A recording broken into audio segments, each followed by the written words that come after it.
এই মস্তিষ্ক রয়েছে না, এই মস্তিষ্কর দাম গবেষকরা জানাচ্ছে, যদি বিজ্ঞানীরা জানাচ্ছে, যদি বানানো যেত তাহলে 5,000 কোটি টাকা লাগতো এই মস্তিষ্ক বানাতে, তবে এত সুন্দর হতো না। এই মস্তিষ্ক চালাতে যে বিদ্যুৎ লাগে, এটাকে 2,000 কোটি কিলোওয়াট বিদ্যুৎ লাগে। একটা মস্তিষ্ক পুরো বাংলাদেশ চলে যাবে, আর কিছু বিদ্যুৎ বাইরের দেশে বিক্রি করে এই দেশ টাকা রোজগার করতে পারে। এই আপনি চিন্তা করেন যে শিরোপোষের এগুলো, একটা তারের হেডফোনকে পকেটে দেবেন আর বের করবেন, দেখবেন ছাড়াতে হচ্ছে, তাই না? জুড়ি জানা, এই পুরো শরীরের মধ্যে এরকম জড়ানো পেছনে যত শিরা আছে না, এই শিরাগুলোকে বলা হয় খুলে খুলে রাখা হলে 11 একর জমি লাগতো, 11 একর জমি লাগতো।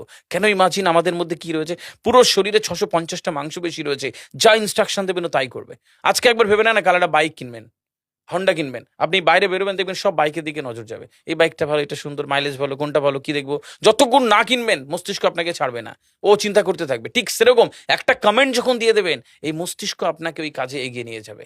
পৃথিবীতে মানুষ না বেসিক নিডস গুলো ফ্রি পেয়ে গেছে। ভাবুন তো একবার, পৃথিবীর সবচেয়ে লাক্সারিয়াস ড্রিঙ্কের নাম জানেন? পৃথিবীর সবচেয়ে লাক্সারিয়াস ড্রিঙ্কের নাম হচ্ছে পানি। পানি, জল। জল যদি 5,000 টাকা লিটার কিনতে হতো তাহলে মানব জাতি কয়দিন বাঁচতো? ফাইন, তো পৃথিবীর পানিকে ফ্রি করে দেওয়া হয়েছে। অক্সিজেন, একটি গবেষণা জানায় সারাদিনে একটা মানুষ যত অক্সিজেন নেয়, এটি টাকা দিয়ে কিনতে হতো তাহলে 3.5 লক্ষ টাকা লাগতো একদিনের। শুধু রাত হয় বলে আপনাকে কত টাকা ইলেকট্রিসিটি বিল দিতে হয়, তাই না? ফ্রি পেয়েছি। আমরা সারাদিনে যতবার অক্সিজেন নিই, শ্বাসটা নিই, 17,600 নবার থেকে 23,608 বার। এই যার একবার দমের কষ্ট সে জানে একবার শ্বাস নিতে কত শ্বাস নিতে কত। তাহলে বেসিক নিডস গুলো তো ফ্রি। আর বাকি জিনিস আল্লাহ সুবহানাহু ওয়া তাআলা দিয়ে দিয়েছে। আপনার আমার জন্মের সময় সব দিয়েছে, একটা উইল পাওয়ার ঢুকিয়ে দিয়েছে, যেটাকে বাংলা ইচ্ছা শক্তি বলে। এই ইচ্ছা শক্তির বলে আপনি এখান থেকে বেরিয়ে কালো গলে চুরি ধরতে পারেন, আবার অভুক্ত মানুষকে একবেলা খাওয়াতে পারেন। এই দুটোর জন্য আপনার বিচার হবে আর আপনার জীবন একদিকে যাবে। বুঝতে পারে, ফিল করতে হয় কেন দেওয়া হয়েছে। আমরা বেশিরভাগ মানুষ দেখবেন নামাজে দাঁড়ানোর সময় যে কোনো একটা ঘেমো গন্ধওয়ালা পোশাক পরে নামাজে দাঁড়াই।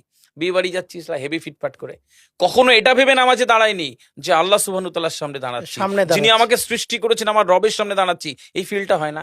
আমি সিজদায় গিয়ে বলি সুবহানা রাব্বিয়াল আলা, ও ঢাকায় নামাজ পড়ছি আর ঢাকুরিয়াতে রয়েছে আমার মন, কেন মানে বুঝি না। আমার তাকবীরে তাহারিমা করি আল্লাহু আকবার, আল্লাহ সর্বশ্রেষ্ঠ, ফিল করি না। যখনই না ফিল করবেন তখন অনুভূতি আসবে না। সূরা জুমার আয়াত নাম্বার 9, খুব সম্ভবত আল্লাহ সুবহানাহু ওয়া তাআলা কোরআনে বলছে যে জানে আর সে জানে না, দুটো ব্যক্তি এক হতে পারে না। সুতরাং বুঝতে হবে। হাদিস শরীফে আমরা সবসময় পড়ি না যে শহীদের রক্তের তুলনায় জ্ঞানীর কলমের কালি অনেক বেশি মূল্যবান? কেন বলেছে? ফিল করতে হয়। এই ফিল যখন কেউ করবে তখন তার জীবনটা বদলে যাবে।